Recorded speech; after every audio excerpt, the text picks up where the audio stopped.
Assalamualaikum Ibu, perkenalkan saya Dr. Astrid yang sedang bertugas di klinik ini hari ini. Ini dengan Ibu siapa? Oh, ini dengan Ibu Lastri. Usianya berapa Ibu? Usianya 20 tahun. Alamatnya di mana Ibu? Oh iya, di jalan sini. Ibu kesini ada keluhan apa enggak Ibu? Saya di sini ada keluhan nyeri, dokter, di payudara sebelah kanan saya.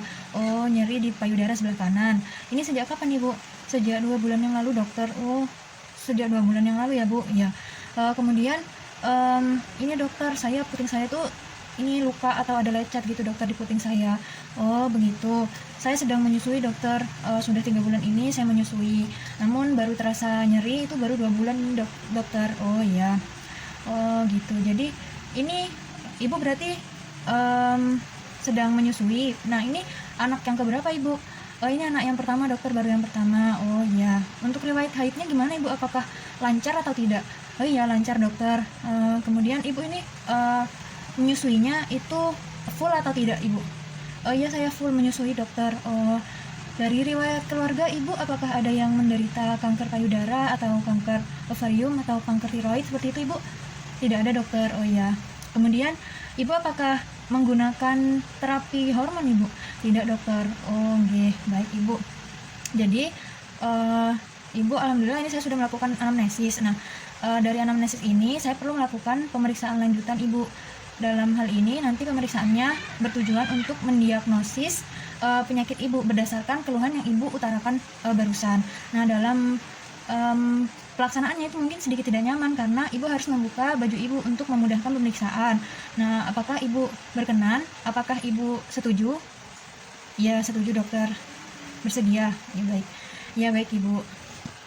Baik, sebelum saya melakukan pemeriksaan, Ibu silahkan berbaring atau menunggu di bed sebelah sana terlebih dahulu. Saya di sini akan melakukan cuci tangan 7 langkah terlebih dahulu. Nah, kemudian setelah melakukan cuci tangan 7 langkah, di sini saya izin menjelaskan ulang terkait tujuan pemeriksaan ini. Jadi tujuan pemeriksaan ini dilakukan untuk screening diagnosis apakah terdapat gangguan pada payudara ibu atau tidak. Ya, Ibu. Ya, Ibu bersedia tadi kan ya? Ya. Nah, di sini Ibu silahkan dibuka terlebih dahulu bajunya. Ya, sudah dibuka, kemudian saya mulai melakukan inspeksi. Saya melihat ukuran dari payudara ibu ini apakah simetris atau tidak. Kemudian saya memperhatikan apakah ada perubahan warna dari keduanya atau tidak ada. Kemudian konturnya normal, kemudian untuk pola vena di kulitnya juga normal, kemudian tidak didapatkan adanya cekungan. Bila terdapat cekungan di sana artinya terdapat jaringan parut, sehingga terdapat cekungan atau retraksi seperti itu. Di sini normal, kemudian di sini juga tidak didapatkan adanya ulkus, dan untuk tekstur kulit payudaranya juga normal, tidak didapatkan adanya gambaran PUD orange atau kulit jeruk, tidak ada. Nah, normal, jadi tidak ada tanda-tanda patologis. Nah, kemudian saya lanjut ke melihat ke inspeksi dari area puting. Nah, putingnya juga terlihat simetris. Kemudian tidak didapatkan adanya retraksi ataupun inverted nipple, tidak ada. Di sini normal atau eversi. Kemudian di sini juga tidak didapatkan adanya squama, tidak didapatkan adanya discharge atau keluarnya cairan, tidak ada. Kemudian juga tidak ada puting tambahan, namun di puting sebelah kanan di sini terlihat adanya lecet sehingga terdapat perubahan warna agak memerah sedikit dan agak bengkak sedikit seperti itu. Nah, kemudian saya lanjut melakukan pemeriksaan aksila. Di sini tadi untuk kedua pemeriksaan tadi, untuk pemeriksaan payudara dan puting pasien tangannya biasa saja seperti ini, rileks. Nah, sedangkan di sini untuk pemeriksaan aksila tangan pasien diletakkan di belakang kepala seperti ini. Nah, kemudian saya melakukan inspeksi pada kedua aksila pasien. Nah, di sini juga simetris, kemudian tidak didapatkan adanya massa, tidak ada, normal. Kemudian tidak didapatkan adanya perubahan warna juga. Kemudian saya melakukan parasat kontraksi otot pectoralis dengan cara ibunya ini berkaca pinggang seperti ini, berkaca pinggang, kemudian agak menunduk sedikit, kemudian saya menekan bagian bahu ini seperti ini. Nah, kemudian dilihat apakah dari otot pectoralis terdapat retraksi atau tidak, terdapat cekungan atau tidak. Nah, di sini tidak ada, jadi tidak ada jaringan parut sehingga tidak terdapat kelainan. Nah, kemudian selanjutnya di sini saya akan melakukan palpasi payudara. Ibu silahkan, Ibu terlentang nggih? Ya, dokter. Nah, di sini ibunya sudah mulai terlentang. Pertama-tama di sini tangannya diletakkan di samping badan seperti biasa. Nah, kemudian di sini saya menanyakan, Ibu, di sini ada nyeri? Ya, nyerinya di sebelah mana, Ibu? Ya, di sebelah kanan itu tadi dokter, yang lecet itu. Oh, baik. Jadi kemudian saya di sini akan melakukan palpasi, di sini pada area yang normal terlebih dahulu, sehingga dapat dibedakan dengan area yang patologis tadi. Kemudian di sini ketika mulai melakukan pemeriksaan, di sini tangan dari pasien yang di sisi yang akan dilakukan pemeriksaan terlebih dahulu, di situ harus diletakkan di belakang kepala seperti ini, sehingga memudahkan pemeriksaan. Kemudian saya melakukan palpasi bisa dilakukan secara vertikal dari atas ke bawah, dari sisi ke sisi seperti itu. Nah, dipastikan tidak ada celah yang tertinggal dari atas ke bawah, dari semua sisi pastikan tidak ada yang tertinggal. Untuk memalpasinya pun juga secara lembut, tidak perlu terlalu ditekan. Kemudian bisa juga secara memutar di sini dari dalam lalu memutar keluar. Nah, kemudian setelah itu setelah area yang normal, kemudian baru ke area yang yang patologis, yang mengalami nyeri tadi. Nah, bisa dilakukan secara vertikal ataupun bisa secara horizontal. Nah, kemudian jika ini untuk melakukan palpasi ini juga yang digunakan itu adalah jari yang kedua sampai keempat seperti itu di sini. Jadi seperti ini ya gitu.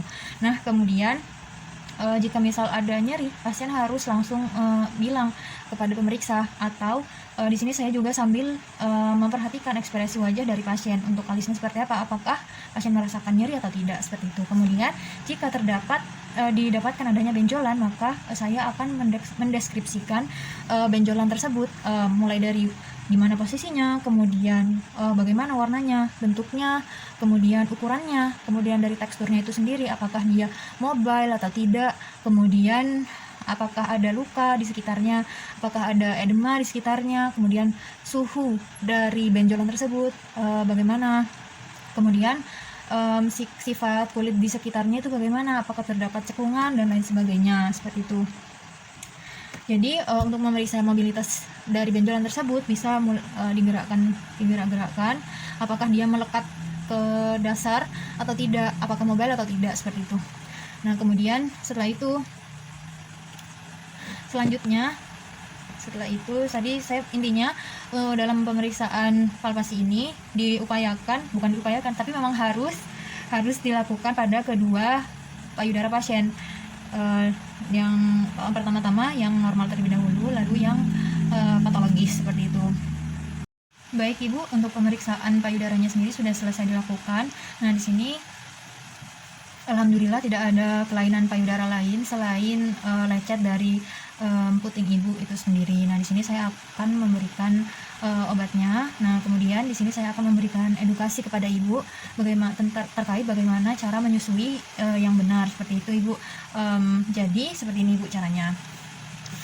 Sebelumnya Ibu sebelum melakukan teknik menyusui ini, Ibu harus melakukan cuci tangan terlebih dahulu sebelumnya. Kemudian Ibu memilih kursi yang pas untuk Ibu duduki. Nah, kursi tersebut diupayakan untuk tidak menggantung kaki Ibu, itu tidak menggantung, sehingga Ibu rileks ketika menyusui nanti.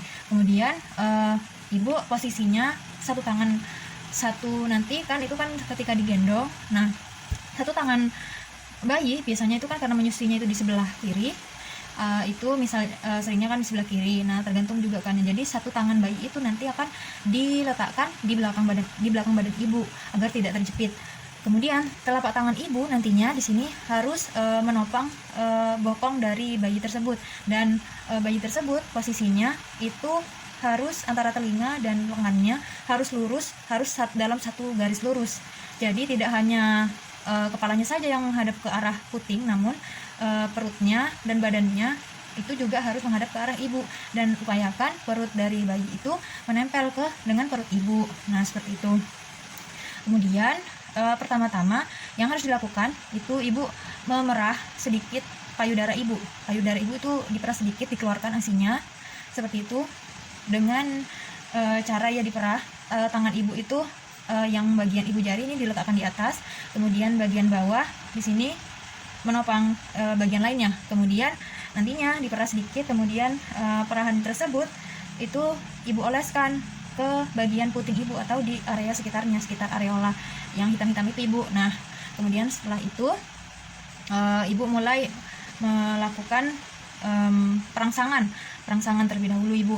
Jadi untuk merangsang bayi agar menyusui itu ibu bisa lakukan dengan cara tangan ibu diletakkan di sisi sudut mulut bayi seperti itu untuk merangsang bayi tersebut mencari puting seperti itu. Kemudian bisa juga secara langsung tadi tangannya diposisikan ibu jarinya memegang payudara ya ibu, di sini ibu jari di atas dan jari lainnya di bawah, kemudian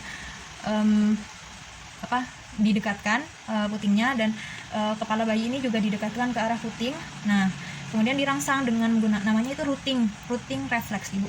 Nah puting tersebut bisa juga langsung didekatkan ke pipi bayi. Nah seperti ditempel-tempelkan sehingga nanti bayi akan mulai mencari puting itu seperti itu ibu.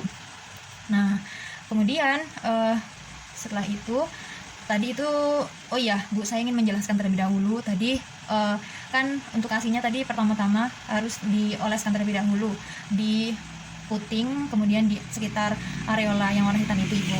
Nah itu tujuannya untuk disinfeksi sehingga mematikan kuman yang ada di sekitar sana dan juga berguna untuk menjaga kelembapan dari kulit ibu, karena aktivitas menyusui ini itu memang seringkali menimbulkan lecet seperti itu ibu.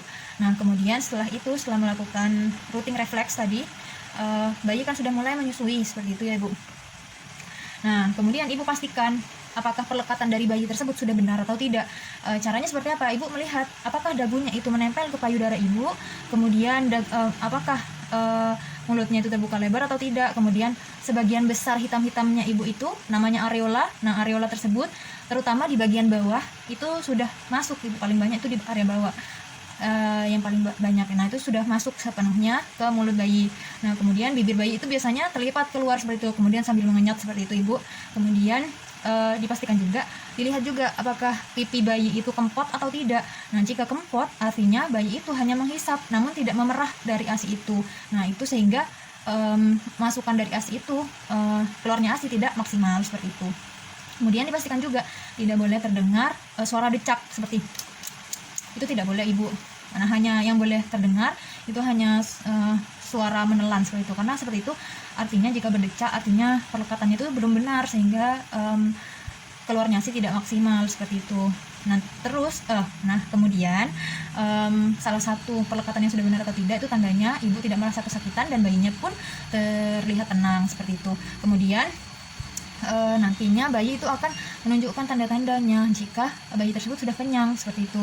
Nah yaitu jari-jari tangannya itu mulai membuka, itu artinya sudah mulai kenyang sehingga ibu perlu menghentikan proses menyusui tadi. Bagaimana caranya? Caranya adalah ibu memasukkan jari kelingking ibu ini ke sudut mulut bayi tadi seperti merangsang rooting reflex tadi sampai terlepas. Nah ketika sudah terlepas, bayi dikondisikan tetap dalam gendongan terlebih dahulu sebentar. Nah kemudian baru setelahnya bisa diletakkan di tempat tidur seperti itu ibu. Nah begitu ibu. Dari sini ibu apakah ada yang perlu ditanyakan? Jika ibu ada yang ingin ditanyakan, ibu bisa menanyakan kepada saya secara langsung. Di sini apakah jika ibu sudah tidak ada yang ingin ditanyakan, ya alhamdulillah di sini saya akan memberikan obatnya terlebih dahulu ya ibu. Nah kemudian jangan lupa tadi untuk cara-caranya diterapkan ya ibu. Ya baik, terima kasih ibu. Assalamualaikum warahmatullahi wabarakatuh.